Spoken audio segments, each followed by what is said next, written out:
सदन 18 फरवरी से लेकर 5 मार्च तक के लिए प्रस्तावित किया गया है। उत्तर प्रदेश के इतिहास में ऐसे बहुत कम क्षण आए हैं जब इतने लंबे समय के लिए सदन आहूत किया गया हो। विपक्ष अगर सार्थक चर्चा को आगे बढ़ाने में मदद करेगी तो मेरा अनुमान है कि यह एक बहुत अच्छा सत्र, बजट सत्र हो सकता है। उत्तर प्रदेश विधानमंडल के आज से महत्वपूर्ण सत्र, बजट सत्र प्रारंभ होने जा रहा है।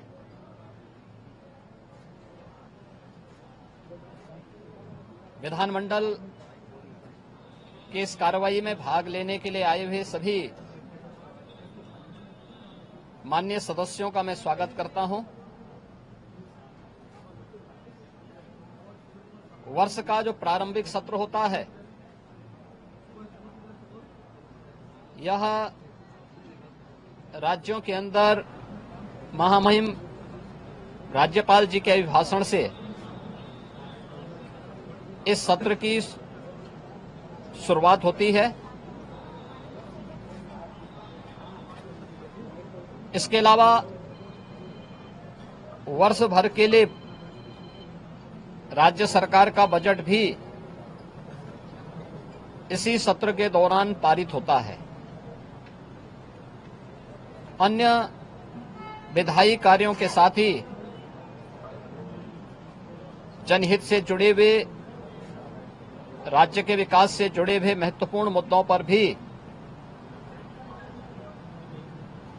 सदन में चर्चा होती है।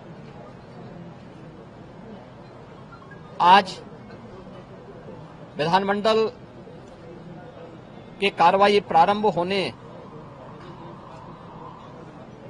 के साथ ही महामहिम राज्यपाल जी का महत्वपूर्ण अभिभाषण संवेद सदन को महामहिम राज्यपाल जी के द्वारा अपने अभिभाषण के माध्यम से संबोधन होगा।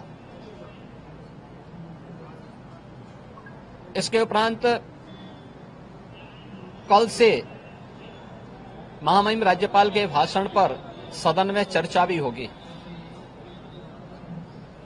20 फरवरी को वर्ष 2025-26 का उत्तर प्रदेश का सामान्य बजट सदन में प्रस्तुत होगा। सदन 18 फरवरी से लेकर 5 मार्च तक के लिए प्रस्तावित किया गया है।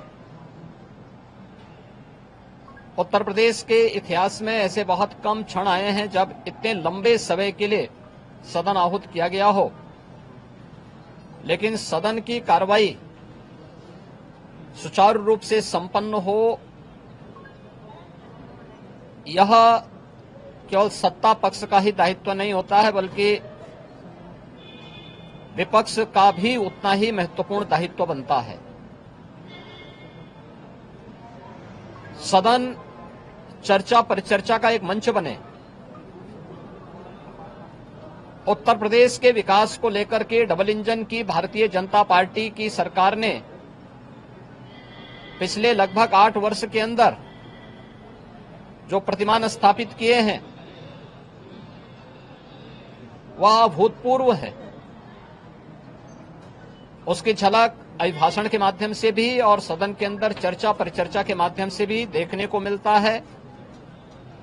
उत्तर प्रदेश के परसेप्शन में आए हुए व्यापक बदलाव देश और दुनिया के द्वारा उत्तर प्रदेश को आकर्षण का केंद्र मानते हुए जो वर्तमान में स्थितियां दिखती हैं, स्वाभाविक रूप से हताश और निराश विपक्ष इन मुद्दों पे चर्चा करने से भागने का प्रयास करता है, सदन की कार्रवाई में बाधा पैदा करने का प्रयास करता है।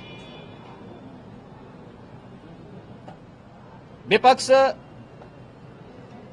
अगर सार्थक चर्चा को आगे बढ़ाने में मदद करेगी तो मेरा अनुमान है कि यह एक बहुत अच्छा सत्र बजट सत्र हो सकता है जिसमें अगले 5 मार्च तक चलने वाली सदन की कार्रवाई को न केवल महामहिम राज्यपाल जी के भाषण पर चर्चा करने और सभी सदस्यों को अपनी बात को रखने का, बल्कि सामान्य बजट और अनुदान मांगों पर भी चर्चा के साथ ही विधायी कार्यों को संपन्न करने के साथ साथ अन्य महत्वपूर्ण मुद्दों पर भी, जनहित से जुड़े हुए महत्वपूर्ण मुद्दों पर भी प्रभावी चर्चा का एक मंच सदन बन सकता है और माननीय सदस्यों को अपनी बात को प्रभावी ढंग से रखने का एक अवसर भी प्राप्त होगा। हम उम्मीद करते हैं कि हार की हताशा से परेशान विपक्ष अपनी इस खुन्नस को सदन पर नहीं उतारेगा। सदन की कार्रवाई को सुचारू रूप से संचालन करने में एक सकारात्मक योगदान की हम अपेक्षा करते हैं और मैं सरकार की तरफ से आश्वस्त करता हूं कि जिस भी मुद्दे पर, यद्यपि अभिभाषण और बजट अपने आप में समग्रता को लेकर के दो महत्वपूर्ण मुद्दे होते हैं जिनमें विपक्ष ही नहीं बल्कि सदन का हर सदस्य अपनी बात को प्रभावी ढंग से रख सकता है, लेकिन इसके इतर भी अगर किसी मुद्दे पर विपक्ष चर्चा करना चाहेगा, सरकार उसका तथ्यात्मक जवाब देने के लिए पूरी तौर पर तैयार है। लेकिन हम चाहते हैं कि एक सार्थक चर्चा का मंच सदन बनने चाहिए। आरोप प्रत्यारोप या फिर असंसदीय आचरण से इस समस्या का समाधान नहीं हो सकता है और मैं उम्मीद करता हूं कि महामहिम राज्यपाल के भाषण से उस सुदृढ़ और मर्यादित संसदीय आचरण की शुरुआत हम लोग विपक्ष के अंदर देखने का प्रयास करेंगे। उम्मीद करते हैं कि उस प्रकार का आचरण सभी माननीय सदस्यगण और खासतौर पर विपक्षी सदस्यगण सदन में दिखाएंगे, जिससे लोकतांत्रिक मूल्यों के प्रति आम जन की आस्था को और सुदृढ़ करने में मदद मिलेगी। मैं एक बार फिर से बजट सत्र के शुभारंभ के अवसर पर